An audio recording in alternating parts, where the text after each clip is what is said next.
Welcome to Mummies of Ancient Egypt.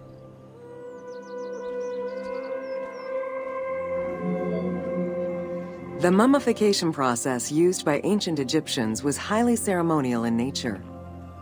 The different types of mummification took into account the social level and richness of the deceased and even included animals. The most expensive was that reserved for the pharaoh and the royal family, as well as some of the wealthiest members of the court.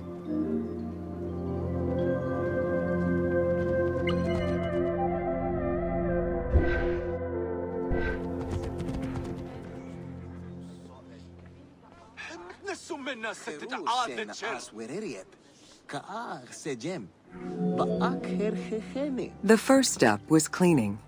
Once bodies arrived at the mummification site, they were placed on inclined tables while the bodily fluids drained away. They were then cleansed by priests until they were deemed ready for the purification process.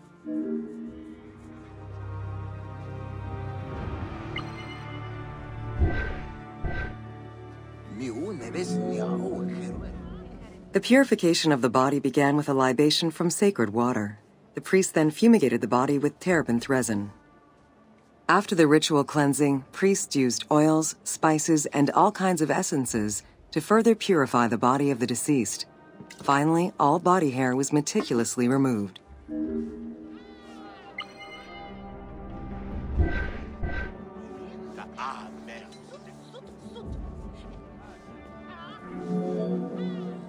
Once the body was properly purified, embalmers removed the organs, following very specific procedures. First, the brain was extracted by inserting a spoon through the nostril to break the ethmoid bone. Then, using a spatula, the pieces of the brain were removed as thoroughly as possible. What matter remained was extracted after a process of liquefaction, achieved through the use of a caustic liquid. The cranial box, once emptied, was rinsed and disinfected with palm wine, and then stuffed with strips of linen cloth and liquefied resin.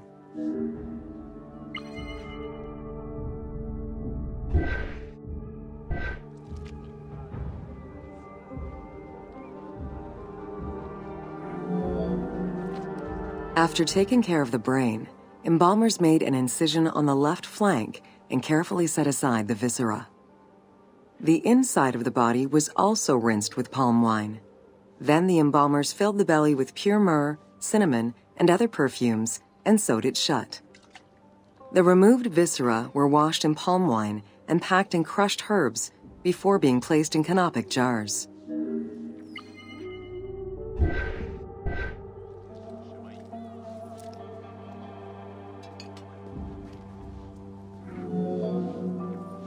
Canopic jars were placed close to the sarcophagus or kept in a chest nearby. At first, the viscera were wrapped in tissue and placed in the vases. As the ritual requirements became more elaborate, ointments, spices, and even water and natron were added to the process.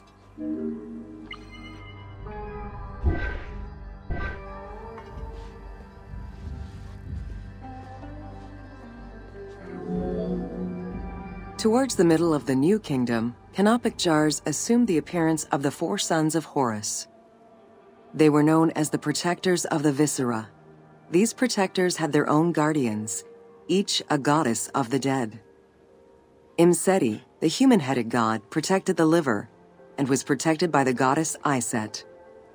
Hapi, the baboon-headed god, protected the lungs and was protected by the goddess Nephthys. Dumut-Ef, the jackal-headed god, protected the stomach and was protected by the goddess Neith. And finally, Kebesenuef, the falcon-headed god, protected the intestines and was protected by the goddess Selket.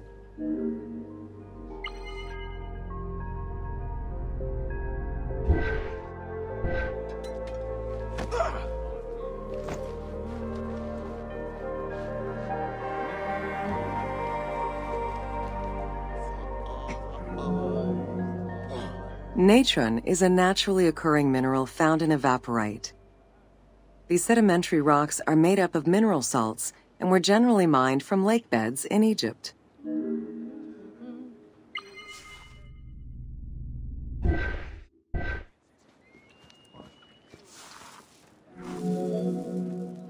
Embalmers used natron as a desiccant to dry the flesh and stop the corpse's putrefaction process.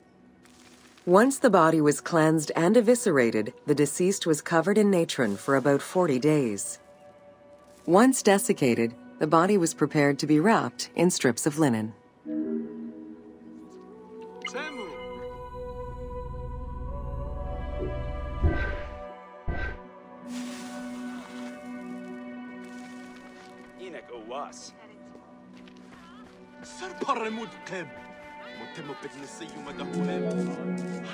Once the body was fully desiccated by the natron treatment, embalmers oiled, painted, and sometimes even added hair extensions or a wig. They often used a henna-based antiseptic preparation to give the body a more colorful and lively appearance while preparing it to resist molds and fungi.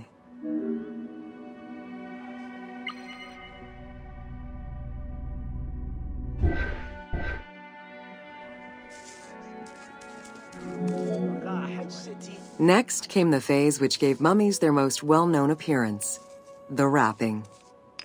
Originally, each part of the body was wrapped separately. Men had their arms crossed on their chests, while women had the right arm folded over their breasts and the left arm stretched along the body. However, techniques evolved over time. Eventually, the body as a whole was wrapped with limbs alongside the body, and increasingly sophisticated and different techniques of weaving flax bands were developed.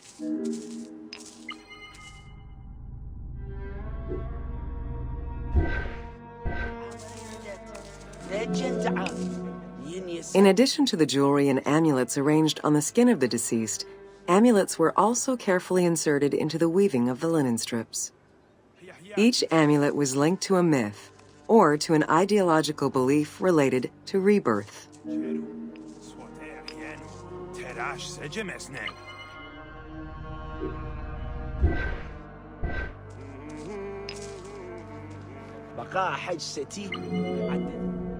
Masks were an important part of a mummy's finery. Early wooden funeral coverings were very expensive, however, and soon replaced by masks created through a technique known as cartonnage. Masks fashioned with this method were created by laying several layers of linen or papyrus pulp on a base made of mud or straw. Cartonnage was used for more than funerary masks. Ornaments and the animal coffins of the late period were also made in such a fashion.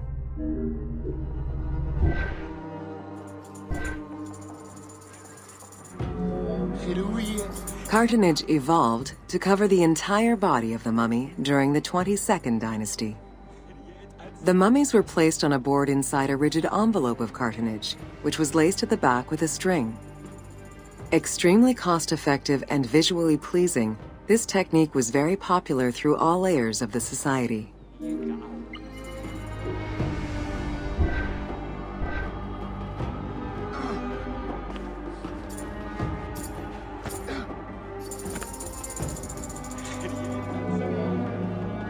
Cartonnage envelopes were usually covered with inscriptions and polychrome decorations, specifying the names and titles of the deceased, scenes depicting daily life, or decorations specific to the funerary world. This was a true gift for Egyptologists eager to study the funerary rites of the ancient Egyptians.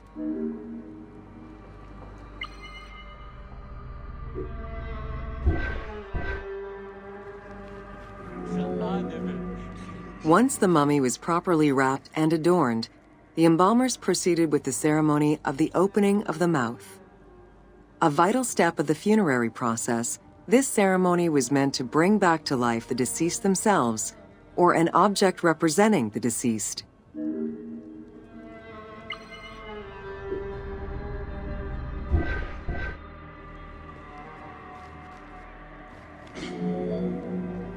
There were no less than 75 different stages for the opening of the mouth.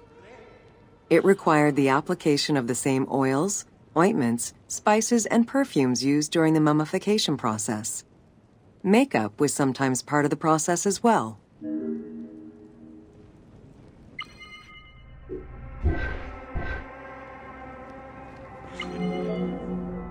The last stage of this long ritual was the act of touching the mouth with the adze, to symbolically allow the breath of life to infuse an inert body. Its performance was reserved for a very specific set of people: priests who wore the mask of the god Anubis, a close relative of the family, or by the heir to the throne.